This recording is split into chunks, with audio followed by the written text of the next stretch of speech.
Hey there! Welcome to our video, where we dive into a puzzling problem that some of you might have encountered. So picture this.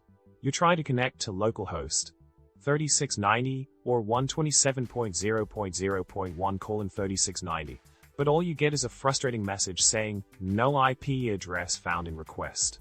Even setting up an express server doesn't escape this eerie, no IP address found in request fate.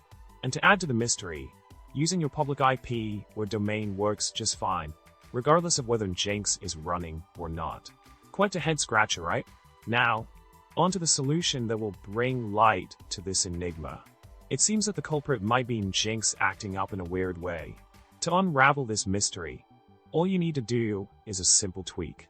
By adding a listen 127.0.0.1:3690, or your specific port, to your server block, you can wave goodbye to the no IP address found in request message and smoothly sail into connection bliss. Problem solved. In summary, navigating through the labyrinth of connection issues can be tricky, but with a sprinkle of technical magic like adding listen 127.0.0.1:3690 to your server block, you can overcome them. So, dear viewer, keep those servers running smoothly and those connections stable. And with that, we wrap up this video. Don't forget to hit subscribe, like the video, and drop a comment below with your thoughts. Until next time, stay curious and keep coding.